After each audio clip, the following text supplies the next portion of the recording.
detalhes aqui. Mas o que vocês precisam saber? Que neurônios do seu hipotálamo ou secretam hormônios na hipófise ou controlam a secreção dos hormônios hipofisários. Portanto, todos os hormônios secretados pela glândula hipófise, e são 8 os principais, estão sob o controle dos neurônios hipotalâmicos. Então, basicamente, por que o hipotálamo é capaz de regular tantas funções neurovegetativas? Porque, na realidade, o hipotálamo, ele concentra 3 grandes conjuntos de funções, ele regula 3 grandes funções neurais. Então o hipotálamo regula sistema nervoso autônomo. Então, tanto o simpático quanto o parasimpático estão sob controle hipotalâmico. Seria mais ou menos o seguinte, voltando um pouquinho no slide, vocês vão ver aqui que neurônios do seu hipotálamo se projetam para neurônios pré-ganglionares. Portanto, os neurônios pré-ganglionares simpático e parasimpático estão sob o controle do neurônio hipotalâmico. Então, quando você, por exemplo, está numa situação que precisa ativar o seu sistema simpático, essa ordem de ativação pode vir do hipotálamo, que vai ativar o neurônio pré-ganglionar e o seu simpático vai ser ativado. Idem para o parasimpático. Então, a função dos neurônios pré-ganglionares depende muito da atividade dos neurônios hipotalâmicos. 2. Como que o hipotálamo regula suas vísceras?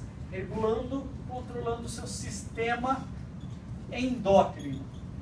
Então, todo o seu sistema endócrino, ou quase todo, está sob o controle de neurônios hipotalâmicos. Portanto, vamos dar alguns exemplos rápidos para vocês.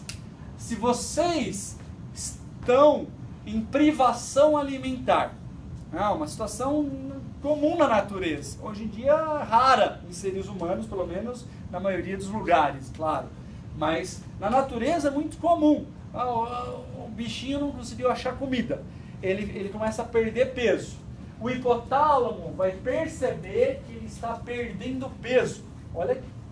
E no hipotálamo você tem neurônios que produzem, não precisem decorar isso aqui, o neurotransmissor chamado TRH, hormônio liberador de tireotrofina. Esse é um neurotransmissor de alguns neurônios do hipotálamo. Esse neurotransmissor é liberado na hipófise. E na hipófise ele vai secretar o TSH. Já fizeram o exame da tireoide, pessoal? Já dosaram o TSH? Né? É um hormônio comum para quem faz exame da tireoide. O TSH é um hormônio da hipófise. É um hormônio estimulante da tireoide. E esse TSH estimula a glândula tireoide. E o que os hormônios da tireoide fazem? Estimulam o metabolismo corporal. Então, numa situação que você tem energia, a tireoide secreta hormônio.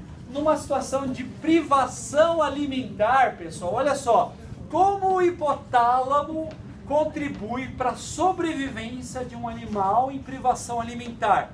Ele pode contribuir com a sobrevivência diminuindo a produção de TRH, que vai estimular menos e diminuir a secreção do TSH, e por sua vez vai diminuir a atividade da tireoide. No que a tireoide secreta menos hormônios, o metabolismo da pessoa cai. E isso faz com que ela economize energia. Economizando energia, a pessoa vai ganhar mais tempo para achar comida e sobreviver. Deu para entender o exemplo, pessoal? Então, controlar o sistema endócrino é controlar a função de muitas vísceras, muitos órgãos do seu corpo, tá? outros dois exemplos que estão juntos. Quando você é pequenininho, quem decide o momento que você deve crescer? É a sua mãe? Papai Noel? Não, é o seu hipotálamo. Então, num determinado momento, o hipotálamo, ao receber informações, como por exemplo, seu estado nutricional, o seu nível de estresse, enfim, várias variáveis, o hipotálamo produz um fator chamado GHRH. É o hormônio que estimula a produção de GH. E o GH vai estimular o crescimento. Então, você só secreta GH, o hormônio do crescimento, porque o hipotálamo que comanda essa secreção. Então, toda vez que uma criança cresce, ela cresce porque o hipotálamo ordena a secreção do GH. Por que uma pessoa desnutrida cresce menos? Porque o hipotálamo sabe que essa pessoa está numa situação desfavorável nutricionalmente, não tem por que essa pessoa cresça muito e gaste mais energia. Então o hipotálamo vai diminuir a secreção de GH nessa pessoa, levando a um crescimento menor do que o potencial genético dessa criança. Certo, pessoal? Último exemplo do poder do sistema endócrino controlado pelo hipotálamo são os hormônios sexuais. Num determinado momento da vida da pessoa, o hipotálamo decide que você pode procriar.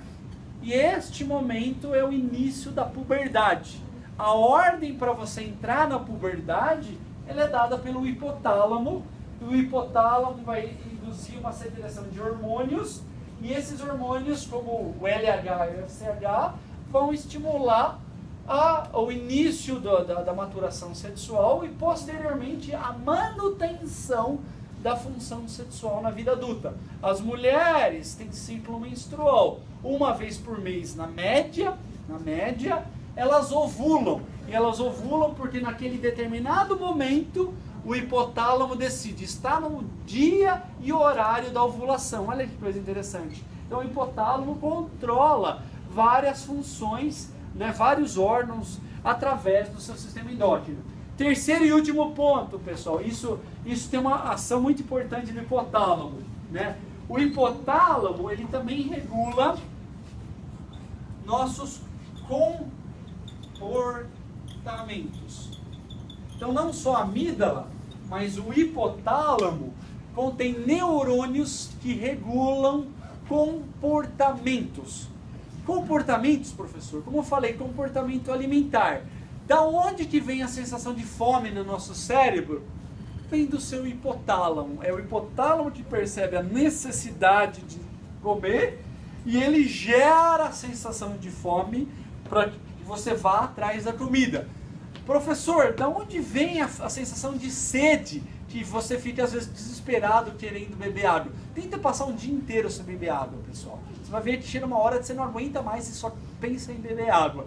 Por quê? Porque é no hipotálamo que tem os neurônios que detectam a osmolaridade e vão regular a sua sensação de sede. Tá? Então, vários comportamentos, e não só esses, comportamentos agressivos, defensivos, comportamento maternal. Olha que coisa impressionante, pessoal. Existem neurônios do seu hipotálamo que controlam o afeto, a capacidade da mãe em interagir com o seu filhote. Se você destrói esses neurônios, isso já foi feito em várias espécies, a fêmea passa a não querer mais fazer comportamento maternal. Ignora os filhotes vão morrer de inanição. Tá? Então, os mais primitivos comportamentos nossos são regulados por neurônios hipotalâmicos.